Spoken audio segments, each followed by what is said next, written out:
I'm going to get started into the topics for tonight. So, getting started is actually the first topic that we're going to talk about. And sometimes I think that people find it challenging to even get to their dashboard. So, I'm going to talk about a couple different ways that you can get to your dashboard. It depends on how you work with us, what the easiest path is. But the easiest path, and we always talk about it on our side, is to go to right to mrpadmin.com. So I'm going to type that into this window right here, mrpadmin.com. It's going to take you to this login page. So you should have, if you are a promoter or you're working with a series or some track, you should have a login for your dashboard, and this is where you're going to put your information in. So email address and password, and it will log you in and it will take you to your dashboard. The other place you can get to your dashboard is through myracepass.com. So if you go to myracepass and then you type in the search bar up here the name of your tracker series that you work with. So I'm going to put in my test tracks or your favorite, and mine's going to be your favorite drag strip. So if I click on that, it'll take me to my MRP profile. And then you'll see over here on the right hand side, oh, you don't see it on mine. Of course it doesn't. Over here on the right hand side, there's usually a green button that says edit now. And I'm not really sure why it's not there. So I'm going to go to our other practice track and see if I can get to it there. Oh, no. Interesting. They changed the way it looked today, and I didn't go in and play with it, unfortunately. So normally there's a green button over here on the right-hand side that says you can edit your information now. Those are two ways. The third way, and I'm going to hop over to my other screen, the third way is to go to your website. If you have a website through us, you will go to the website.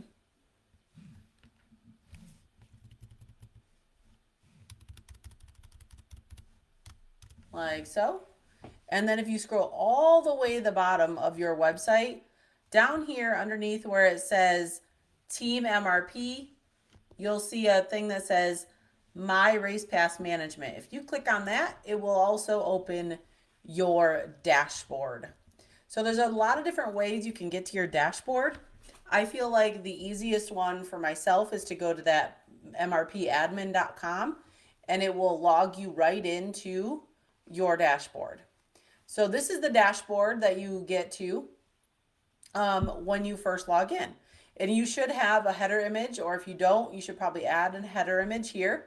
And you should also have a profile picture. These profile pictures are super important, especially when you're talking about fans in the app, because sometimes your logo is what they're looking for. So if you have a profile picture that is the logo of your track, it'll be super helpful for those people to try to find you in the app. So I'm going to actually hop over to the drag racing one just because it's new and I like to play with new fancy things. So that's where I'm going to be at tonight. So again, this is the main one that you're going to see. Over here on the right hand side, you'll see that you've got a bunch of, you may have some alerts over here on the right hand side. So in this case, my alerts are about my Facebook because I don't have my Facebook account tied to my MRP profile, which is helpful. If it is tied to it, it's helpful for sharing your news stories. So that's why it's important to link up your Facebook page with your MRP profile. But currently over here on the right, I don't have that. So I've got some alerts about that kind of stuff. You can have alerts about a lot of different things over here on the right. The other thing is if you keep scrolling down, you'll see you've got these 4 buttons across here. This is a nice way to navigate to kind of the 4 major parts of your profile. The first one is your season management, is what we're going to talk about in a little bit. Race management, which is like race night stuff. And profile, which is profile information, which again, we're going to talk about that in a moment as well. And then your website features. So there's these 4 icons here across the middle that you can navigate to these 4 pieces of your profile. But you can also navigate to them over here on the left-hand side. If you keep scrolling down on your dashboard, you'll also see what your fans see when they get in the app. This is what they see. This is the logo that they see here, the header image. That's what it would look like. So it's a kind of good check to see, like, does it look good or should I use a different picture? Over on the left-hand side of this section, you'll see My Race Pass app favorites. That's just telling you how many people have favorited your track or series in the app. That's super important because if they have favorited your track in the app, they will get push notifications when you update your schedule. Let's say the status changed and you rained out, or in our case, a couple of weeks ago, we had somebody who snowed out. You'll be able to update that status, and those people who have favorited your track will actually get a push notification telling them that the status has changed.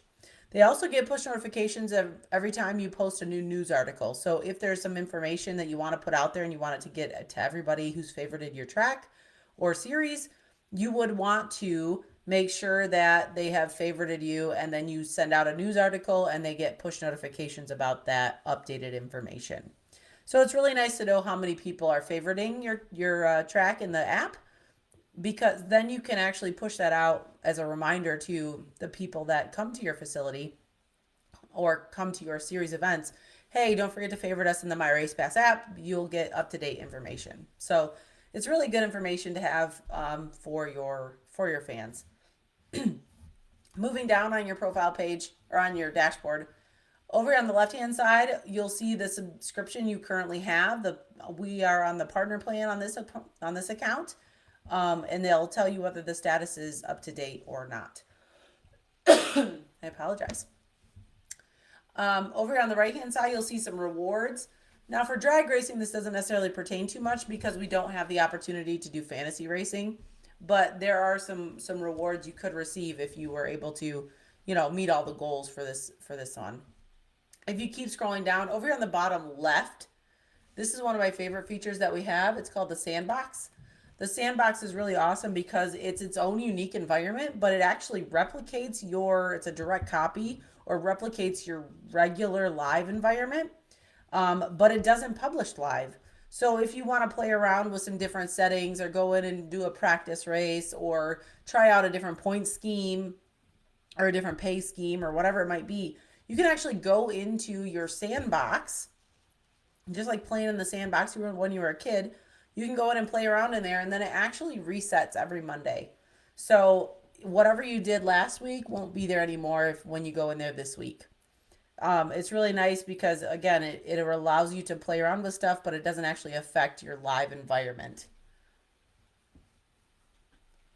But please be careful and notice that down here at the bottom, Sandbox is offline from 10 p.m. Central Time to 6 a.m. Central Time every single day. It just helps us reset and get us ready for the next day, essentially. Over on the bottom right, you'll see that we have the help and support. This is a super nice place because not only can you get help and support on these different areas, but you have the opportunity to look at some help videos, which is like our YouTube page. And you can also go to our all help, which is like going to going to help mrphelp.com. It's going to take you to all of our help resources that we have available. If you go to those places and you don't see what you need for that bit information, so let's say you're looking for a topic and you can't find it, your best option is to email support@myracepass.com, and one of us on the support team will definitely answer that and figure out what the best option is for you for what you're talking about. So those are the things you'll actually find just on your main dashboard. Over here on the left-hand side, like I said, is where you're going to toggle between a lot of different things, or like I said, these 4 buttons here across the middle. But we're going to go first into what I call the profile picture tab. Literally, if you click on the profile image up here in the top left, underneath the MRP logo, it will take you to the profile tab, is what I call it. Underneath this piece, you're going to get a lot more information, because it has another set of, you have another navigation bar that pops up here on the left-hand side where you can go to a bunch of different other tabs. So we're going to talk about some of these. This right here is the account overview. This just allows you to update your profile image. The profile image is the little image that they look at. That's one right here. Your profile image. You can also update your header image, and you can edit your profile here as well as if you went to this profile button, which is what we're going to do next. So if I go to the profile button, the really cool part about this profile page is this information is all the information that shows up in the My Race Pass app. So if you want to make sure that your fans are getting the most accurate information about what you have to offer at your track, You need to make sure that you go into this profile page at least once a year to double check that no information's changed or you don't need to update something on here. So the top part are your track basics, what length your track is, what kind it is. Does it have banking or not? Obviously, drag strips, we hope they don't have any banking because that would be a big trouble. What kind of material it's made out of, and those types of things. Over here on the right hand side, this is where you can put a description of all the things that are offered, or if you want to put pricing in here. If you've got like a standard spectator pricing, you can put that information in here if you'd like to. I really like it more when you put those on the events rather than here, but it is a place where you can put some detailed information. Scrolling down, you can see this is where you're going to put your address. This is really helpful, especially if your physical address is different than your mailing address. And then obviously putting a contact person in here is kind of helpful as well. Down below that, this location, this is really cool and important. If you can pinpoint your location on your My Race Pass profile, this will help people get directions directly to your facility using their cellular device. So if they go to the My Race Pass app, it'll say directions. They'll click on it and they'll be able to use this, your phone will use this latitude, longitude that's plugged in here to give them directions to your facility. So make sure that you go into your profile and make sure that your location is pinpointed so that people can get to your facility or, make their way there appropriately. Down below, the track features, like I said, this information is the information that shows up in the My Race Pass app. So having accurate information is important. Things like camping, are coolers allowed? Do you have ATMs on the facility? What kind of parking do you have? Is there a family section or not? What are the pits like? Are fans allowed in the pits or are they not allowed in the pits? Those kind of things. So please make sure you go in here and select the correct options. What days of the week do you race? All that information is helpful for people to decide, A, do they want to come to your facility, and B, what do they need to bring or not bring? Down below, the last thing are the aliases. This is a good spot if you have your facility or series or your tracker series has ever been known as another name. You would want to put that alias in here. So for example, one of our clients, I'm going to use them because they're a drag strip, Mid-State Dragway, used to be called Central Illinois Dragway. So if there is an alias like Central Illinois, they should add that underneath the aliases. So if somebody Googles Central Illinois, it will now bring up Mid-State because we've added that alias to their profile. So that's a good thing to use down here. Or if you're one of those tracks that's like I-70 or I-75, you might want to put a couple aliases in here. Is it I-70 with no dash, or is there a dash in there, I-70? So whatever it is not, the other one should be put in the alias section so that people, again, no matter what they Google, they're going to end up on the appropriate place for finding information about you. So again, this is something I would update or at least check once a year to make sure nothing needs to be updated so that all the information is accurate for people trying to find you. All right, the next tab we're going to go to is the billing tab underneath the profile over here on the left-hand side. If I click on billing, this is going to be your current MRP plan up here. This is your current race management plan. Like I said earlier, this account is on the partner plan. It also shows over here on the right-hand side your credit card information, the account number, who the name on the credit card is, all of those pieces of information. This just is nice because if you need to update it, let's say your credit card's getting ready to expire, you can update that information right here, and it will then we'll get it updated in our system, so then you won't have a lapse in your subscription. Because nothing more is frustrating than you get to race night and you're like, why is it not working? And it's because your credit card expired and you forgot to update it. Not a huge deal, something we can help you with, but it makes it a little more strenuous on your night than it shouldn't be. So that's over here on the right hand side. Underneath current subscription, you'll see invoices. These invoices are what you have paid to MRP, what you have paid to My Race Pass. So that would be any payment you have made for race management, for hosting, if you drop ship apparel with us, any purchase that you've made from My Race Pass, you'll have an invoice listed here. Now this account was just created in February, so you can see we only have one invoice listed here. Underneath that is the subscription history. So let's say that you change your subscription. Like I used to be on platinum, and now I upgraded to partner. If that were true, I'd have both of those listed here, and I'd have start and end dates for the previous plan. At the very bottom, this is a really nice feature that we have, um, are the MRP All Access accounts. So depending on what subscription you have, you either get 2, 4, or 6 free all access accounts for you to give to whomever it might be. Like I said, it depends on what race management plan you're on. So because I'm on partner, which is the highest plan, I get 6 free MRP subscriptions to give. So myself is one of them, obviously, and then I would have 5 other people, probably 5 of the people that work for me, that I would give these all access subscriptions to. This allows them to have access to live timing, audio, all of the things that come with an all access plan. They would now have that because I gave it to them because I am an MRP customer. So keep that in mind when you sign up for a My Race Pass plan, that you do have these free all access subscriptions as well. Finally, on this page, you'll see on the bottom right the rewards. Again, this just keeps track of what rewards you're gaining too. Like I said, for drag racing, fantasy isn't available yet, so we could meet 3 out of the 4 of those for sure. All right. Underneath that are the rewards. Again, it's just going to show you where you're at with your rewards. I don't go to this page, like I said, because we can't do fantasy. So we're going to So we're going to move on to users. Underneath users, there's a lot of things you can do under users. This is where you yourself as an admin can add people to your profile for different purposes. Just depends on what you're looking for or what you want those people to do. So if you want to add somebody or you need to add somebody, you're going to click up here on this green button that said as user permissions. So I'm going to click on that, and you'll see that you'll need to provide a first name, last name, and email address for each of the people that you'd like to add. And then you have to decide what kind of permissions you'd like them to have. So the first one is the site admin. You're going to use this for anyone that needs to do anything on race day or to update the website.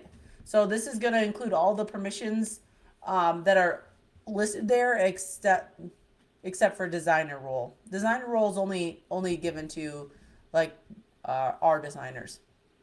But if you click site admin, it will give you access to the box office and the ticket redemption and the hosting audio. It does not give you financial reporting. I apologize. That one is for special purposes as well. But site admin allows you to have access to all the things as well as modify anything for race day and the website. Box office. This would be good for like your front gate workers that are going to be selling tickets to walk-up customers or printing tickets. But we're going to talk more about tickets on Thursday, but that's what the box office is. If that's somebody you know who's going to sell tickets to walk-up customers. Underneath that is ticket redemption. This would also be your gate workers that are going to be scanning tickets when they're coming in, either using their cell phones through the My Race Pass app or using a laptop with scanners or whatever it might be. Those ticket redemption people would be the people actually physically scanning the tickets for the people coming through the gate. Again, designer role is just an MRP thing. I don't even think you see that, but I'm an admin, so that's why it's there. Underneath of that is the financial reporting. That's given to your ACH user or any accountant you might have on staff. They're going to want to see that financial reporting because there's a lot more information that they can see that not everybody else can see as it pertains to things related to your ACH and that kind of stuff.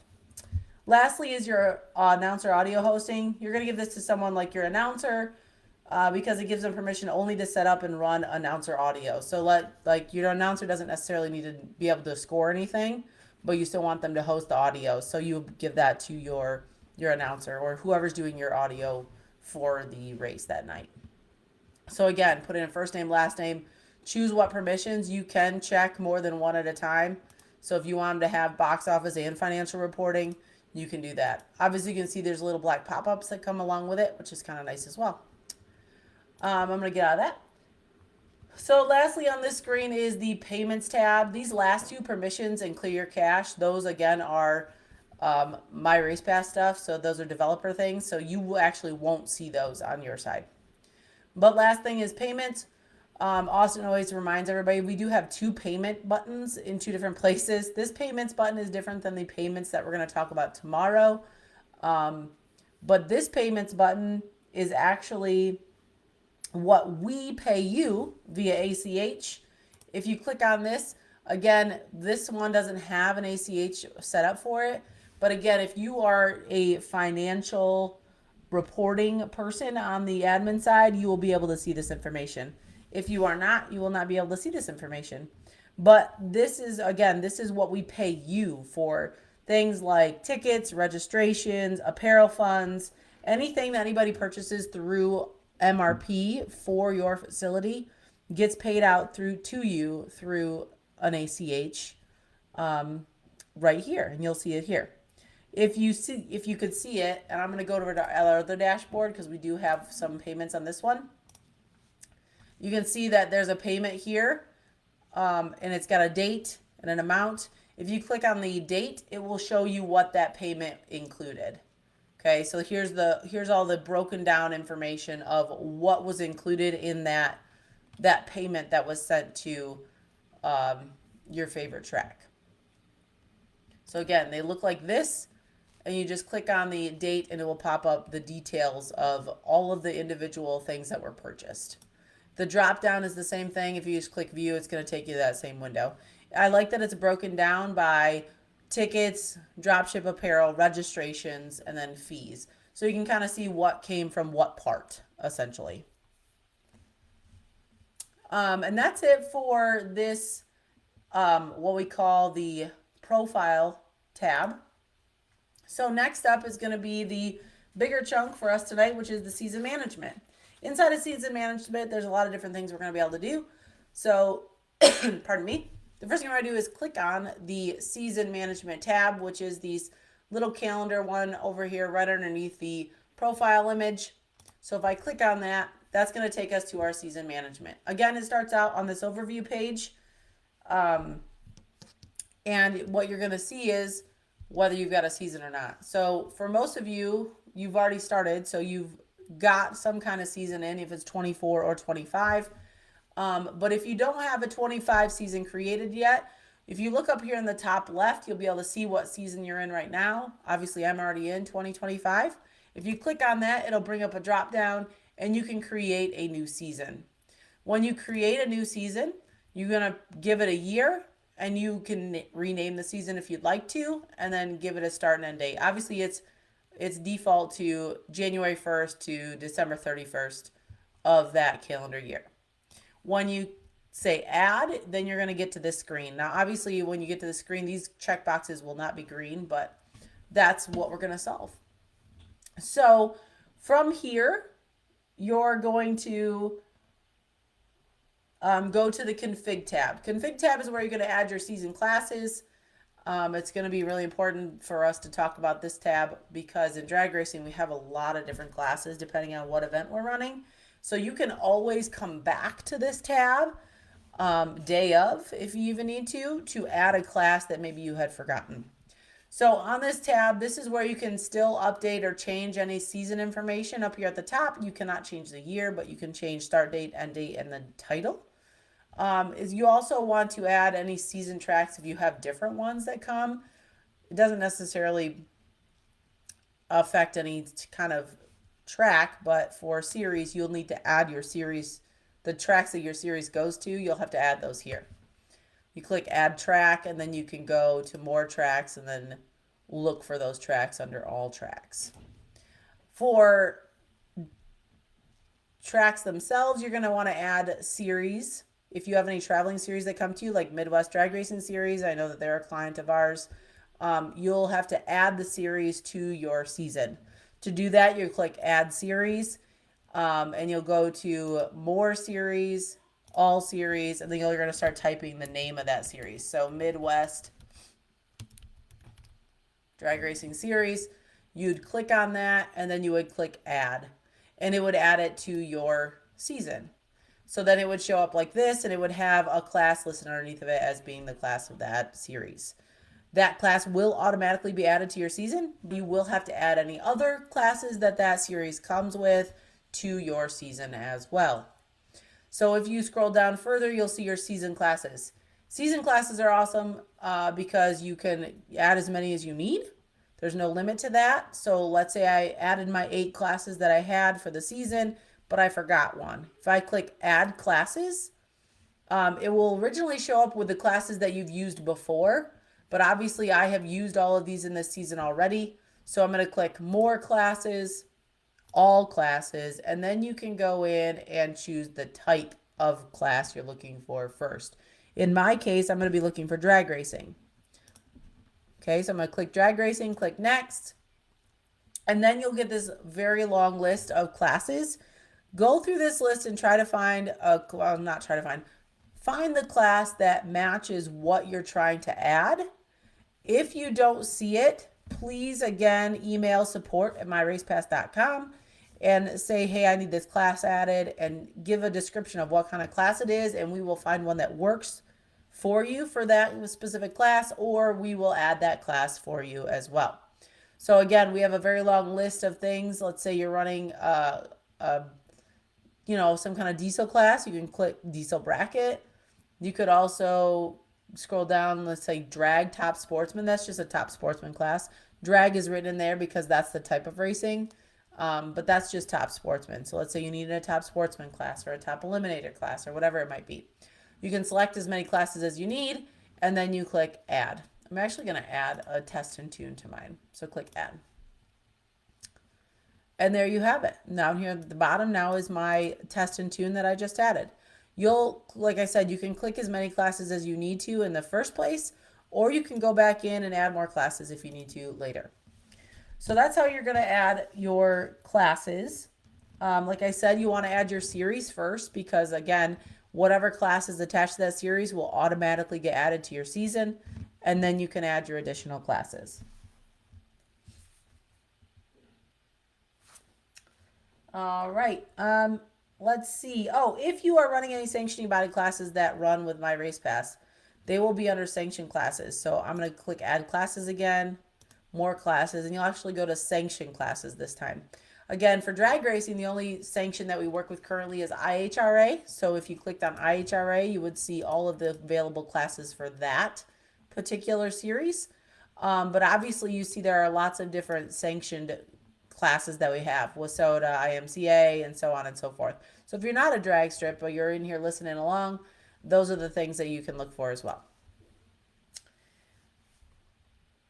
Next up would be the events tab. We're going to skip over registrations. We'll come back to that in just a minute, but we're going to move to events. So once you've got your season classes added to your season, you now can add your events. So if I click the events tab, it takes me to my main page.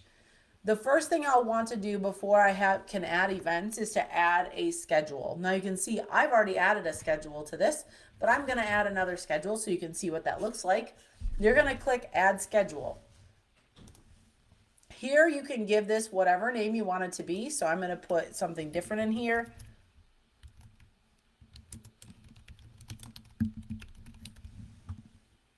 And then I'm going to uncheck allow fantasy leaderboards and pull stats because, again, I don't want it to because it's a test network. Pardon me. So, and then I'm going to click add. And now I've got this second schedule down here.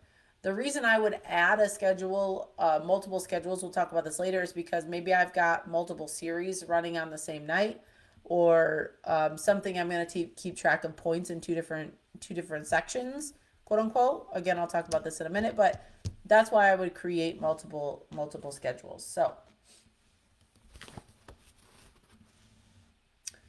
once you've created your schedule, like I said, a schedule is those grouping of events, where a season is actually a calendar long event. So again, you'll likely only have one unless like you want to break it down. Like let's say you want to have a test and tune schedule separate from your bracket schedule, separate from a Midnight Madness. Now you can't have more than one event per day, but you can put that single event on multiple schedules.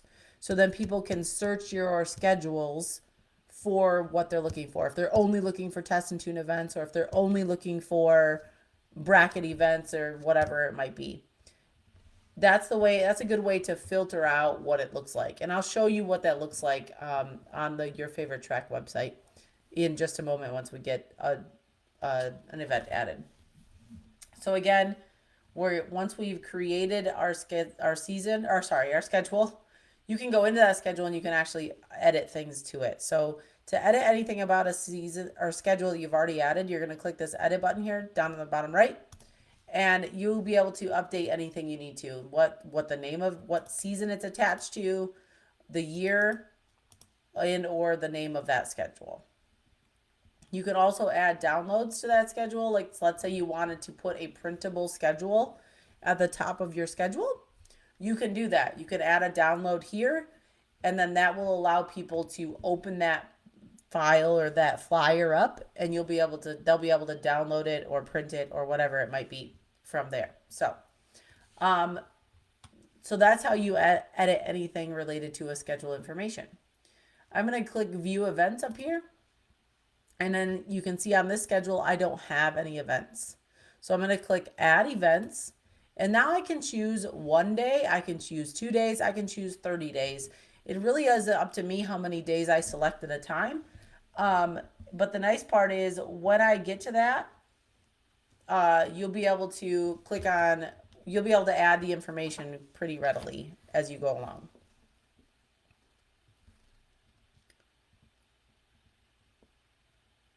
So I'm going to just click 1 day just to make it easy. I'm going to click it for tomorrow because we're going to do a race tomorrow. So I might as well create the event today. So if I click on the 25th, again, I could click multiple days at a time if I wanted to. I could click in different months. They don't have to be together, whatever it might be. I can click as many days as I want to begin with. So once I've got those clicked, I'm going to click next. And here's where I'm going to add my title. So to add a title, it's really up to you what you call it. Obviously, it says to add a catchy title. I'm just going to put drag webinar race. And down here, I can add any additional information I want. Again, this might be where you put ticket prices or you put entry fee prices or whatever it might be that you want to tell your customers about. You can also put in there when we don't necessarily have pit times separate from gate times, but you can put when the pits or gates open, when time trials start, obviously roughly when eliminations start. Like typically you want to start around a certain time. And over here on the right hand side is where you click the classes that you're going to run at that event. So I'm going to click Top ET Pro Sportsman. And then once I click those, if I were to do multiple dates at the same time, whatever classes I click here will carry over to the next date and to the next date and to the next date. So if you do multiple dates at a time, just make sure like you pick all your bracket events at the same time, because then you can use all the same bracket classes for all of those events that you've already picked. It's kind of nice because it makes it adding a schedule a little bit faster when you do it that way. So then click add. And now I've added an event. You can see that the event is listed here. You can see the classes that I've added are underneath of it. And that's just what it looks like. If you need to if you need to add details to an event, let's say you forgot to add something or you needed to add more detail to it, you can either click on the name of the event, and that will take you to the details page. Here's where you can add those additional pieces like that description, like I talked about earlier. You can put ticket prices in here or whatever it might be. You can also update any times. Let's say your gate times changed or whatever it might be. You can do that here too. You can add tickets. Again, we're going to talk about tickets on Wednesday. So if you want to add tickets to an event, you can add those here. There's also other places where you could add those tickets, but I find it easier to find the proper event if I add them from the event details page, because I know I'm on the correct event. And here are the classes that I'm running for that day. Let's say that you're like, oh shoot, I forgot we were going to run junior dragsters that day. You're going to click add class, and then it's got a drop down of all the classes that are available from your season. If you want to add a class that's not on this list, you have to go back to your season and add it to your season before you can add it to your events. So I'm going to add the junior class. Unfortunately, once you get to this point, you have to add the classes one at a time, which can be a little annoying, but that's why it's important to remember the right ones the first time. Click add, And then you can do it again to add your next junior class if you needed to. And the last junior class. And there you go. Now I've got my juniors added. Down here at the bottom, this is where you're going to see it's currently on my Amanda's test schedule. If I wanted to add it to my other schedule, I would click add to schedule, and I could click this button as well, and I'd click add. And now when you can see it's listed on both of these schedules right now. If I go back to all events, and then actually I'm going to go back here to the events tab. If I click on this events tab, it will take me back to my schedule. You can see that the February 25th is here on my Your Favorite Drag Strip schedule, but it's also down here on Amanda's test schedule. Again, that's going to be handy for people searching for a particular type of event, if it pertains to both. So that's kind of a nice thing.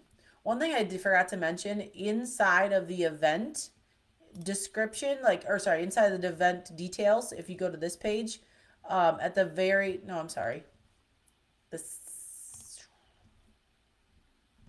I apologize. I was thinking of not the event, the season. If I go to like this edit button, I apologize. The schedule details. If you go to the bottom here, the advanced championships. Advanced championships are kind of cool because you can do a lot of different things with them. This is where you can do, they're only available on partner plans. So if you want to do something like I'm going to describe, you'll have to upgrade to a partner plan if you're not already on the partner plan. But it does allow you to do like custom points. So it allows you to drop certain points events. So let's say like you drop the worst two, that would be an advanced championship. So that would be handy for here. If multiple classes combined into 1 point standing, so let's say you ran 3 different junior classes, but it's 1 point standing, that would be handy for an advanced championship. Point specific by groups. Again, if you had like an old folks group, or let's say a reverse for juniors, let's say you had them all as one class, but you need to break them down into 3 separate classes by age for bracket finals, you could do it that way. That's just really handy to have at an advanced championship because there's a lot of different formats and a lot of different things you can do with that. So next up is on to registrations. Like I said, I do want to show you first what it looks like if you've got multiple schedules. So if I go to Your Favorite Track and I got to schedule and results, you can see that on this page currently this says all 2025 events, and then underneath of it says multiple schedules available. That's because we have multiple schedules on our backside. So over here where it says all schedules, if I click on that, it will show me all of the available schedules on this list. If I go to Amanda's test events, you'll see that these are the events that are currently on my test schedule for 2025. Now it looks different than the one I was just playing with because this is our other track, but you can see that this is just Amanda's test events. If I go back to view all events, then I could go to a different schedule like the trade show ticket schedule. And now you'll see all the events that pertain to that schedule.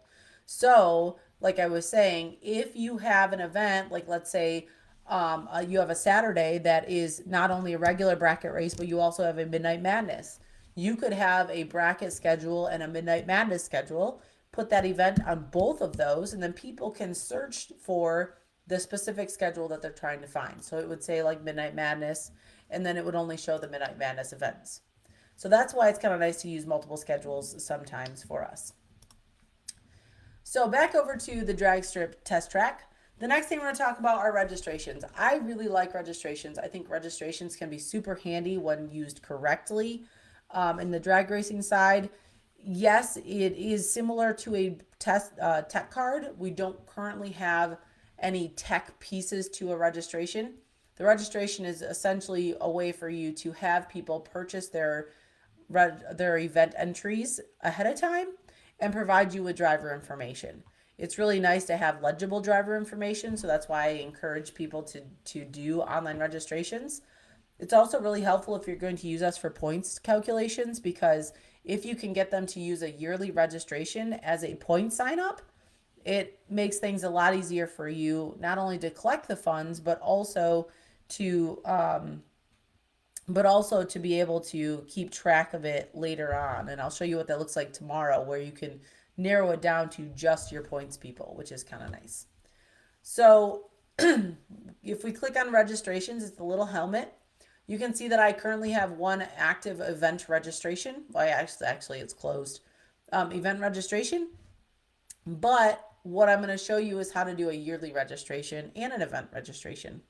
So if I go up here to add registrations, you'll see that you have a couple different types. You have a yearly registration, like I said, is kind of like it's an annual competitor registration. So again, point signups would be a really good thing to use that for. There's an event registration, which is on a per event basis. It's a single day event registration, however. So if you have a Saturday, Sunday event and you want them to register for the 2 days separately, they'll have to do 2 separate registrations. General registration, which is a non-racing event, let's say it's a banquet or a car show or something of that nature. And then we have this miscellaneous competitor registration. Now, this is also only offered on some of our higher plans. So if this is something that you're going to need, you will have to upgrade. But it isn't very often that you're going to need a miscellaneous competitor registration. It's like an additional event registration. It is for a racing competitor. So it's like if you needed another event registration or another yearly registration, you would use a miscellaneous competitor registration. So when you're going to go in to do a yearly registration, you're going to click on that and click next. You're going to name that registration. You could use like 2025 points sign up. And then you would give it an entry fee. So obviously in drag racing, not every class has the same entry fee. So for us, we're going to leave this entry fee blank and we'll come back to it later. Late fee, let's say you're going to give them a deal. If you sign up for points earlier, you're going to have a certain price. And then if you sign up after a certain date, it'll be more money. That's where that late fee comes in. You could have that set for a certain date and then have the price increase after that. Open date and close date, you get to choose those. Again, please be careful that you notice this is Central Time. So if you do not live in the Central Time Zone, just be conscious of that when you're setting the times that it's going to open and close. And then here you'll just click on it. It opens up this window and you click on when you want it to open and when you want it to close. So you click on it, you can change the time by minute or by hour. And then you're going to click add. Then it will take you to your registration details. Again, this is where you can modify any of that information that you just talked about, that I just talked about. And then if you scroll down, this is where you're going to add your classes. So because this is a yearly registration, I'm going to click add class and it's going to open up this window. I'm going to add all of the classes that I do plan on offering points for because this is going to be like my points registration. So once I have all my classes added, I have my 3 juniors, pro, sportsman, and top ET. I'm going to click add. And here is where you get your pricing to come in. So again, I leave this top entry fee blank because not every class costs the same. And instead, underneath this additional price column is where I put the entry fee for that race. So let's say it's $50 to enter top ET, but it's only $35 for juniors. Not 350. Whew. And so on and so forth. So you can put any price in here that you need to, depending on what you're charging for your point signups. Then you'll click save. There is an opportunity down here at the bottom to also add downloads to this page, just like the other ones. It could be things like forms that you needed them to fill out or anything of that nature. So once you have them complete the registration, once you complete the registration, you can make this active. So if you click active and save again, now people can start purchasing your online registrations. So I'm going to show you what it looks like. This is what it looks like when they go to an online registration. I do have a video on this as well, so I'm going to go very quickly through this because I can send you the video of what it looks like. That's what it looks like if you go to that. But, hold on. I apologize. Wrong one. If you go right to your profile, this is what the registration page will look like originally before they click on an open registration. So you can see this is the current registrations that are available. and they'll click register. Here is where they're going to have to log in if they aren't already logged in, but they're going to have to log into their MyRacePass account, and this is where they're going to register for your events. So click the if you've already registered for an event, you'll have your name up here like this, Dave Copestick, or you're going to have to click new competitor. And then you'll click whatever class it is that you're wanting to register for points. So you'll click on the class and you'll click continue. Once you do that, you can either, once you've already created or filled out one registration through MyRacePass, it saves that data for you. So you can click on one of those previous registrations that you've completed, and if your data is the same as previously. If not, you're going to click do not import from a previous race, and you're going to click continue. And here's where they will fill out their information. Very basic information: first name, last name, address, city, state, all of those good things. We do have an option to fill out their occupation and their t-shirt size. T-shirt size is nice if you're giving things away at a banquet. It's nice to gather that information, or for bracket finals, it's nice to gather that information. Underneath of that, we have car owner information if you have a team owner separate from the other, and then you have car information. That's it for a registration. Like I said, it's very nice to have if you're going to do a point sign up or for a singular event. So those are the types of registrations that you can put in there. If you're going to do, I'm going to go back to registrations. If you're going to do an event registration, I would recommend that you put the first thing you have to do is search for the event that you're going to tie this registration to. So because I know I have an event for tomorrow plugged in there, I'm going to find that. I just start typing the date or typing the name of the event. Either one will populate that event. And then I'm going to give it a title.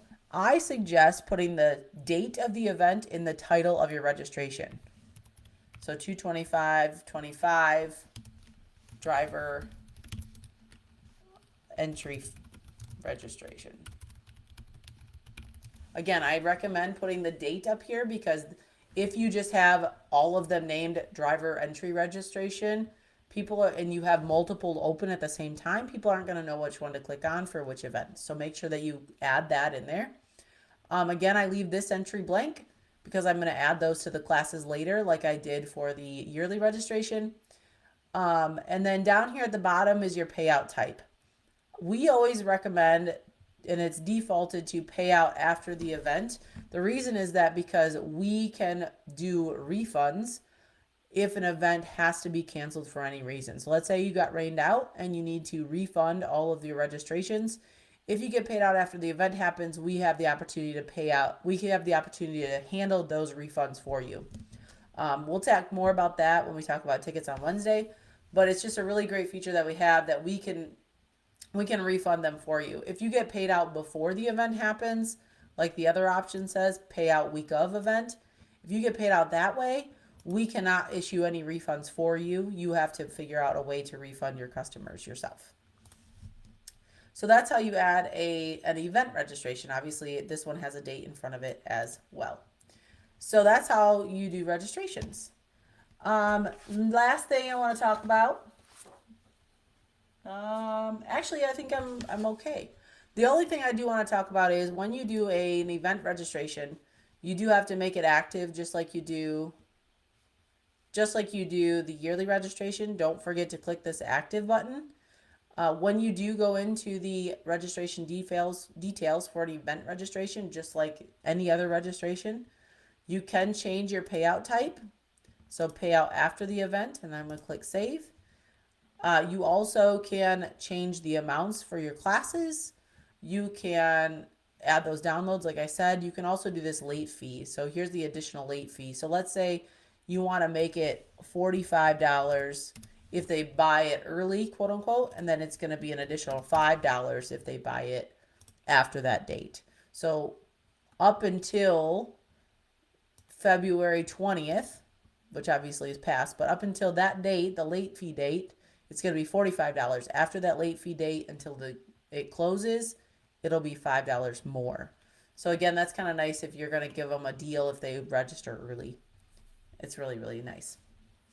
I'm just double checking my list here.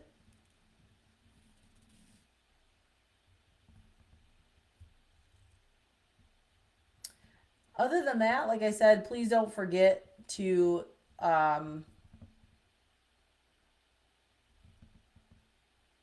please don't forget to email support@myracepass.com if you have any questions. If you have questions now, obviously you could be putting those in the chat. Dakota and Austin would be happy to answer those for you. Otherwise, the last thing I want to show you really quickly is what it looks like if you have a registration, and what do you do when they've registered for your event or things. So I'm going to go over to my other account. Nope. Apologize. Wrong window. I'm going to go to My Race Pass and I'm going to log in. I'm going to show you what it looks like from someone who already has a My Race Pass account.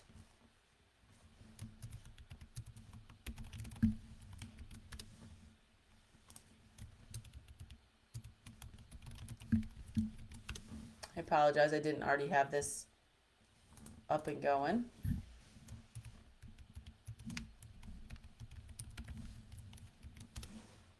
There we go. And I'm going to go to your favorite. If I go to registrations, you'll see, like I showed you earlier, the active registration.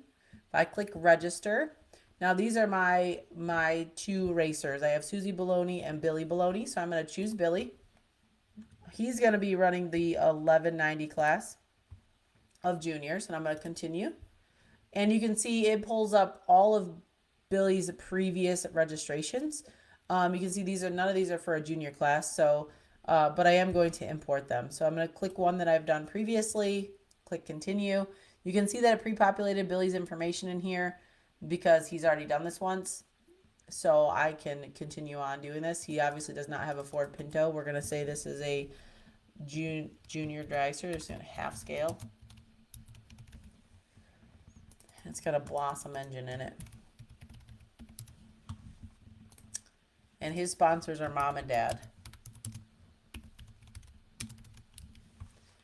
So again, now I've filled out this entire registration. I'm going to click continue. And you can see that here you can double check all your information, like double check that you have the proper car information, proper car number, is your address correct, those kind of things. Once they've done that, you're going to click this I confirm button. You're going to add it to the cart. And you're going to check out. Obviously, this is a no payment. It's a $0, so I don't have a payment information section. If this was a payment information, like let's say this was $50, there would be a spot for you to put your credit card information up here. Double check your billing and shipping information if you don't already have that, and you're going to agree and confirm the order. So once a driver does this, they get this order complete. They will also get an email saying that they have registered for an event. And on your side, what you're going to see on your registration screen now is you've got this pending column, and you'll see that there's a number 1 here in this pending column. That means you have one person has registered for this class. In order to get paid out for a yearly registration for like a point sign up, you do have to go in and confirm these drivers after they register. So to do that, you're going to go to whatever class you have that has a pending registration. You're going to click the class name.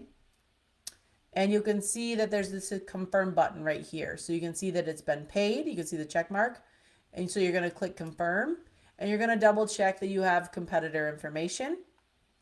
And if there's not a name in this box, you'll need to search for the driver in that box. If not, you'll be able to make them an account make them a profile when you confirm their registration. So the last thing you have to do before you can confirm him is to give him a car number. And I always look over here to the car number that they've put in, and I'm going to type in that same number, 158X.